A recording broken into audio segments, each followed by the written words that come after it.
അവനൊരു കളവങ്ങ് പറഞ്ഞാൽ ഫതുഹ്മലു അൻഹു, അതവനിൽ നിന്ന് മറ്റുള്ളവരങ്ങ് ഏറ്റുവാങ്ങിയിട്ട് ഹത്താ തബ്ലുഗൽ ആഫാഖ്, ലോകം മുഴുവൻ ആ കളവങ്ങ് പ്രചരിക്കുന്നു.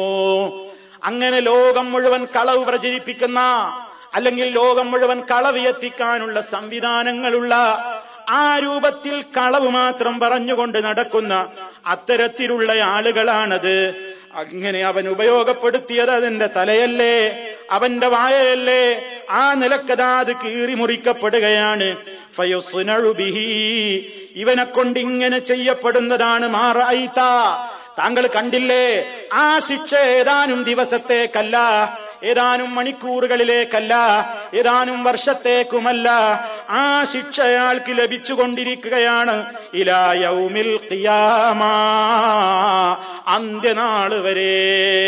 മഹ്ശറിലേക്ക് ആളുകൾ ഉയർത്തെഴുന്നേൽപ്പിക്കപ്പെടുന്ന ആ ഖിയാമത്ത് നാള് വരെയും അവന്റെ ബർസഖിയായ ലോകത്ത് ഈ ശിക്ഷ തുടരുകയാണ്. എത്ര നൂറ്റാണ്ടവൻ കിടക്കണോ അത്രയും നൂറ്റാണ്ടവൻ ഈ ശിക്ഷ ഏറ്റുവാങ്ങേണ്ടി വരികയാണെന്ന് അതാ നബി സല്ലല്ലാഹു അലൈഹി വസല്ലമിനോട് അവര് പഠിപ്പിച്ചു കൊടുക്കുന്നു, വിശദീകരിച്ചു കൊടുക്കുന്നു. പ്രിയപ്പെട്ടവരെ, ഖബറിൽ ശിക്ഷിക്കപ്പെടാൻ കാരണമായ ഒരു കാരണം ഇവിടെ റസൂലുള്ളാഹി പഠിപ്പിക്കുന്നത് നുണ പറയലാണ്. ആരുടെ പേരിലും നുണ പറഞ്ഞുകൂടാ, ആരുടെ പേരിലും കളവ് പറഞ്ഞുകൂടാ. കളവിൽ ഏറ്റവും ഗുരുതരമായത് അള്ളാന്റെ പേരിൽ കളവ് പറയലാണ്. അള്ളാന്റെ പേരിൽ കളവ് പറയലാണ്. റസൂലുള്ളാഹി സ്വല്ലല്ലാഹു അലൈഹി വസല്ലമിന്റെ പേരിലും കളവ് പറയലാണ്. റസൂലുള്ളാന്റെ പേരിൽ ആരെങ്കിലും കളവ് പറഞ്ഞാൽ അത് അള്ളാന്റെ പേരിൽ തന്നെ കളവ് പറയലാണ്. കാരണം റസൂൽ സ്വല്ലല്ലാഹു അലൈഹി വസല്ലം പറയുന്നത് മുഴുവനും അള്ളാന്റെ വഹിയോടെയല്ലേ. അപ്പൊ റസൂൽ പറയാത്തൊരു കാര്യം പറഞ്ഞു എന്ന് പറഞ്ഞാൽ, അള്ള വഹി കൊടുക്കാത്തൊരു കാര്യം വഹി കൊടുത്തു എന്ന് അള്ളാന്റെ പേരിലും നുണ പറയലല്ലേ. ഇന്നല്ലദീന യഫ്തറൂന അലല്ലാഹിൽ കദിബ ലാ യഫ്ലിഹൂൻ, അള്ളാന്റെ പേരിൽ കള്ളം കെട്ടി ചമക്കുന്നവർ വിജയിക്കാൻ പോകുന്നില്ല. അള്ളാന്റെ പേരിൽ കളവ് പറയുന്നവനേക്കാൾ ഏറ്റവും കടുത്ത അക്രമി ആരുണ്ട്? അള്ളാന്റെ പേരിൽ കളവ് പറയുന്നവനേക്കാൾ ഏറ്റവും വലിയ അക്രമി ആരുണ്ട് എന്ന് വിശുദ്ധ ഖുർആൻ ചോദിച്ചില്ലേ?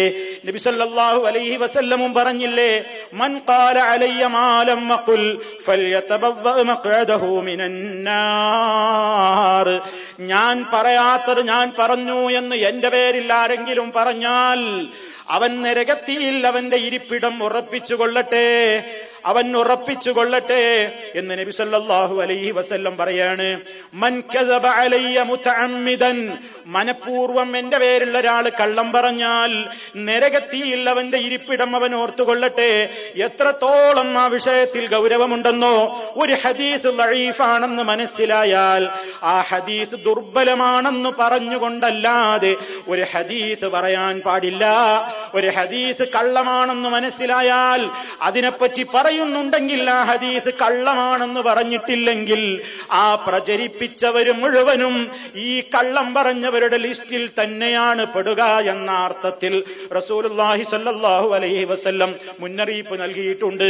പ്രിയപ്പെട്ടവരെ, അള്ള പറയാത്ത, അള്ള ഉദ്ദേശിക്കാത്ത എന്തെല്ലാം അർത്ഥങ്ങളും ആശയങ്ങളും അള്ളാഹുടെ പേരിൽ നിന്ന് പല സംഘടനകളും പറയുന്നു, പല പണ്ഡിതന്മാരെന്ന് പറയുന്നവരും വിശദീകരിച്ച് നടക്കുന്നു.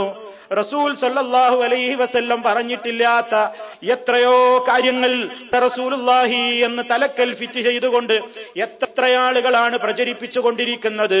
ഏറ്റവും കടുത്ത തെറ്റാണത്. ഖബറിൽ അവന് മാരകമായ ശിക്ഷയാണ് വരാൻ പോകുന്നത്. അതോടൊപ്പം തന്നെ പേരിലും കളവ് പറഞ്ഞുകൂടാ, ഒരാളെ പറ്റിയും ഇല്ലാത്തത് പ്രചരിപ്പിച്ചുകൂടാ. അതല്ലേ പരിശുദ്ധ ഖുർആൻ തന്നെ പറയുന്നത്, യാ അയ്യുഹല്ലദീന ആമനുത്തഖുല്ലാഹ വകൂനൂ മഅസ്സാദിഖീൻ, ഓ സത്യവിശ്വാസികളെ, നിങ്ങൾ അല്ലാഹുവിനെ സൂക്ഷിച്ച് ജീവിക്കണേ, നിങ്ങൾ സത്യം പറയുന്നവരുടെ കൂടെ ഉറച്ചു നിൽക്കണേ. കളവ് പറയുന്നവരുടെ കൂടെ നിന്നുകൂടാ. അള്ളാന്റെ പേരിൽ കള്ളം പറയുന്ന പാർട്ടികളില്ലേ, റസൂലുള്ളാഹി സ്വല്ലല്ലാഹു അലൈഹി വസല്ലമിന്റെ പേരിൽ കള്ളം പറയുന്നവർ, ഇസ്ലാമിക ശരീഅത്തിന്റെ പേരിൽ കള്ളം പറയുന്നവർ, ഇസ്ലാമികമായ വിഷയങ്ങളെ സംബന്ധിച്ച് അട്ടിമറി നടത്തുന്നവർ, ഇസ്ലാമിനെ സംബന്ധിച്ച് വിമർശിക്കുന്ന കള്ളന്മാർ, അങ്ങനെ ഏതെല്ലാം രൂപത്തിൽ സത്യത്തിന് വിരുദ്ധമായത് ആരൊക്കെ പ്രചരിപ്പിക്കുന്നുവോ അത്തരത്തിലുള്ളവരാരുടെ കൂടെയും കൂടിപ്പോകരുത്. നിങ്ങൾ സത്യവാന്മാരുടെ കൂടെ മാത്രമേ നിലക്കൊള്ളാവൂ എന്ന് വിശുദ്ധ ഖുർആനിന്റെ കൽപ്പനയാണ്. അതിന് വിരുദ്ധമായി കൊണ്ട് കളവ് പ്രചരിപ്പിക്കുകയും അങ്ങനെ എന്തെല്ലാം തോന്നിവാസങ്ങളാണ് ജനങ്ങൾ ചെയ്യുന്നത്. ആളുകൾക്കെന്ന് കളവ് പറയാൻ ഒരു ദിവസം വരെ നിശ്ചയിക്കപ്പെട്ട രൂപത്തിലാണ്. ഏപ്രിൽ മാസമായി കഴിഞ്ഞാൽ അതിന്റെ 1-ാം തീയതി പലർക്കും ഏപ്രിൽ ഫൂൾ അഥവാ നുണ പറയാൻ ലൈസൻസ് കിട്ടിയ ഒരു ദിവസമാണ്. മതബോധമുണ്ടവരെന്ന് പറയുന്ന ചെറുപ്പക്കാര് പോലും അന്ന് ചില വികൃതികൾ ഒപ്പിക്കാറുണ്ട്, കള്ളം പറയാറുണ്ട്, കളവ് പ്രചരിപ്പിക്കാറുണ്ട്, കളവ് എഴുതാറുണ്ട്, കളവായ രൂപത്തിലേക്കുള്ള സഹായങ്ങൾ ചെയ്തു കൊടുക്കാറുണ്ട്. പാടില്ല പ്രിയപ്പെട്ടവരെ. അവനവന്റെ നാവിൽ എന്നറിഞ്ഞുകൊണ്ടൊരു കള്ളം വന്നു പോകണ്ട.